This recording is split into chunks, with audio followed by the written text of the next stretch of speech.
Attention TV and amusha for me mamunyina akwa ba dan na ekoso bre na so ewo Attention TV so na munim se dan na ekoso de Ghana ha ensemu a etwagu entertainment industry nim political yimu chese bibibia ewo e man Ghana mu ha de ye de baba dan mo ewo dan na ekoso dwumadie so na dwumadie enwuma ko biada roma na so ma asne sika fom ama mede e ba be dan mo Queen Vasti Foundation bronya ena ebe enti bronya ebe wonu abusia mu bedidi anom Bible ni mu ya tworo wo mu se Yesu wosesa wanya amami wanya ama wonu yankumanum ti se de ebeye a Yesu nani be so ne ma wo ye wasase su nyina na bone ya bi afiti January a be si December odofo oye ye odo bone ya che wonti no bibibia wo a wo de che ye Queen Vasti Foundation say fabra na won fa nkoche amobrofo ekunafo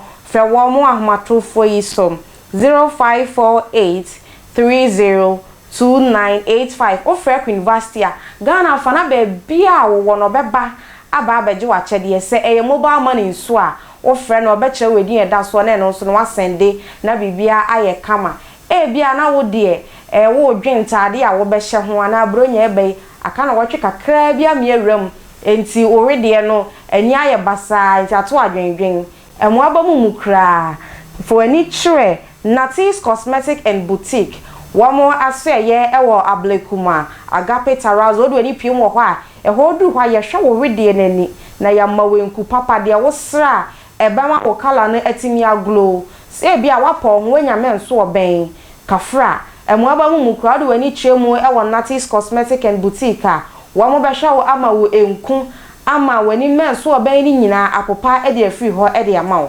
atade nso na wo pe ahyaafo ani chemu ewo maso eye ubenya bodycon dress be ma nso so de wo mchese eye unisex enti baby bia wo bia no wo patade papa ahye na bia wodi mo size nko ade wodi mo size mpo a wo mo si twa photo fama ne wo mo be hwew na afi atade a be fata wo no wo mo de be ma no baby bia wo enti fe wo mo 0242631620 Natis Cosmetic and Boutique for ni chemu ho ne kope enter the papa share na me a me di djumade ho chia me na me di ne ekoso o man mu nyina ba bedan wo me din ene Rahel oba pa me twa me husima me ba ye be boy ransensem nim bebe ya bebe aso ate ase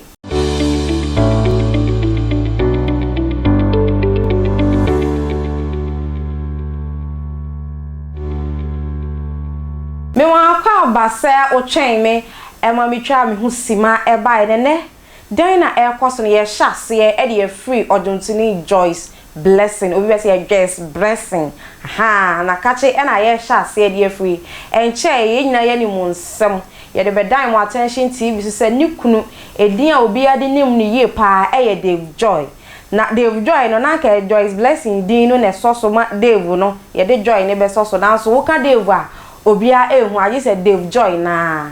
Abrante woni sister wo ma wade na e kama obi ahunu de ba ye na kasakasa kakra ba ye nam so ama awadija ye de sesei de abakra na enu achi ni sembebre na ba bepie mu ama Joyce Blessing nikunu Dave Joy enkwada miensa woni sister yi ewo ye wakoye DNA test abeto emonten so se enkwada ne de mu mienu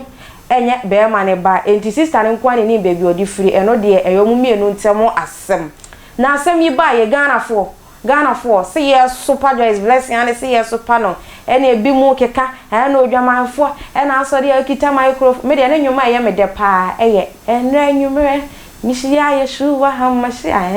bia na wonso na nwumoluwa is involved na ye wo de Ghana for super sister is nwuma awoto ane de nya se chese dwaman na adokoro wo microphone ye kita okwa enu ntine na anu ada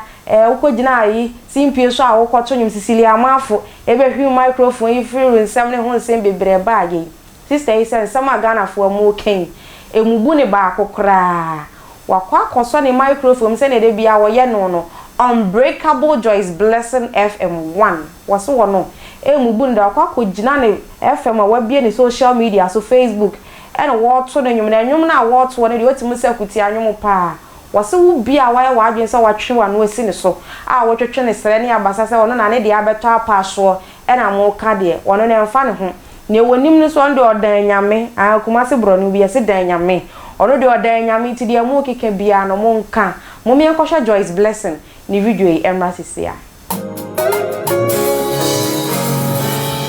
People still don't wonder why I'm still on top. You know, you can make a more perform, but Olua bless me. I am not go. You have to come and say, Olua is involved.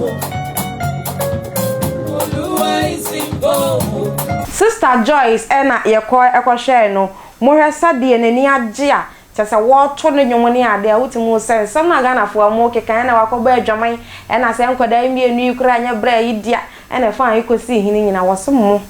mo ankasa na mo bayira mo pa mo fanya potompoto mo pa mo na pesi ntwinya ado anka ho emfa ne ho.